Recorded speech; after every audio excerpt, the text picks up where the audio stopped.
Not all emotions are the same, and responding to them in the same way can actually make things harder.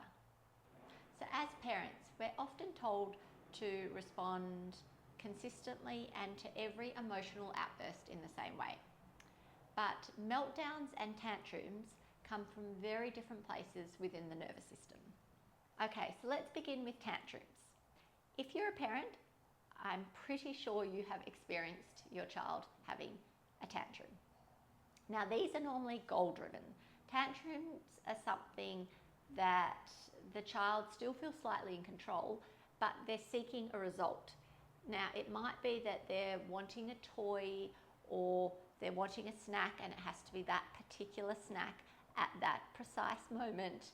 Or it might be that, for example, if you allow your child to watch screens, that they're wanting to continue watching something that they've already been watching, or they want to start watching an episode of something, or whatever you allow them to watch. So there's a big difference between a tantrum and a child having a meltdown. So we'll touch on meltdowns now. So meltdowns are when your child's nervous system is completely overwhelmed and they have a loss of control, so to speak. So their reasoning, that prefrontal cortex that we've discussed in previous videos, goes completely offline. They can't rationally discuss with you or communicate. When they're in that midst of that meltdown, they're completely overwhelmed, might be overstimulated, and these might be from being overtired as well. It might be that there's just such an emotional overload going on for your child. So it's very different to having a tantrum where it's something that's slightly more in their control, to when they're having a meltdown where their nervous system is taking over and they tend to lose control, so to speak. So a tantrum normally is about getting something, their desired outcome, what they want, so to speak. Whereas a meltdown is more about losing control when they're in that particular situation. So the response is also slightly different between how we relate to a child having a tantrum and how we relate to a child having a meltdown. So let's start with tantrums. We really want to keep a calm boundary there for them. We know that this is something that they're just wanting. They're still in control at this stage. So, and they can escalate, tantrums can escalate to meltdowns. However, if they're just having the tantrum and they're in the midst of the tantrum, it's really keeping the consistency of your boundaries, but slowing things down, getting on their level, speaking to them calmly, and at this stage, and depending on their age, you might be able to rationally have a discussion with them or be able to negotiate.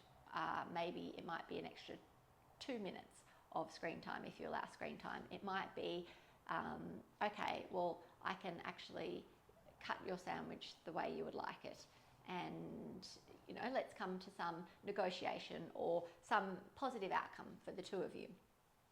Meltdowns, however, it's very much about initiating co-regulation, because your child's prefrontal cortex is completely switched off. So anything you try and rationally discuss with them is not going to work, unfortunately.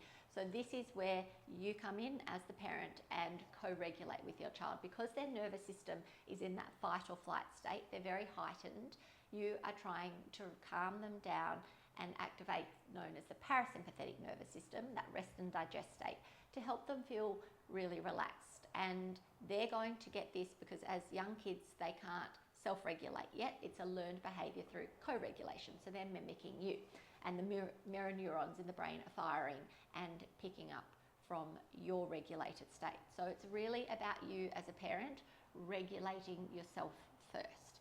So that might mean taking a few deep breaths deep into the belly, allowing your parasympathetic nervous system in the autonomic nervous system to switch on, and allowing you to drop the shoulders, have a few deep breaths, and just start to feel in a calm presence before you potentially go into your child having the meltdown. Or it might be if you are with your child who's having the meltdown and you need to just move away, regulate yourself first, and then come back and be able to co-regulate with your child.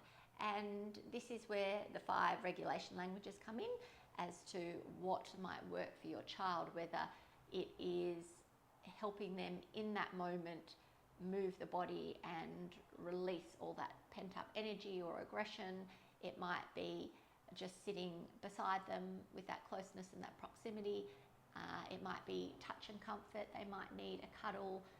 They might, even if they're quite, if that's one of their regulation languages and they're quite affectionate, a lot of kids are, sometimes in that moment of meltdown, they actually still don't want to be touched. So it's really tuning into their primary or their secondary language and really assessing the situation for yourself as to what your child needs in that particular moment. So it might just be rubbing their back, or it might just be sitting close by and just being there for them. It might be speaking words of encouragement or understanding. I know it's really difficult and I can empathize with you, whatever it might be. But it's really just working out what your child needs, but you primarily being that really calm presence and that calm space that they can co-regulate from.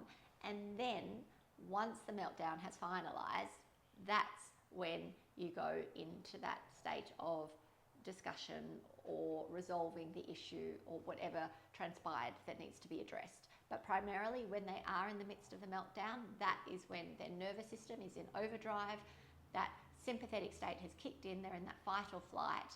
And if you're trying to talk or offer too many suggestions or discipline them, that's when it can just be overstimulating and it actually can exacerbate the tantrum and it can escalate as well. So to be really mindful, your role as the parent through the meltdowns is just to be there for them, to co-regulate, and then to work it out afterwards. So I hope this has given you a little insight into the difference between tantrums and meltdowns and how we as parents can address each situation accordingly. And in my next video, I'm going to discuss why your child melts down primarily with you as the parent. So this is a really interesting topic. I love talking about it. A lot of parents ask me about this. So stay tuned for next week. And please leave any comments, anything you'd like me to touch on in the future. Very happy to. Okay, thanks for watching.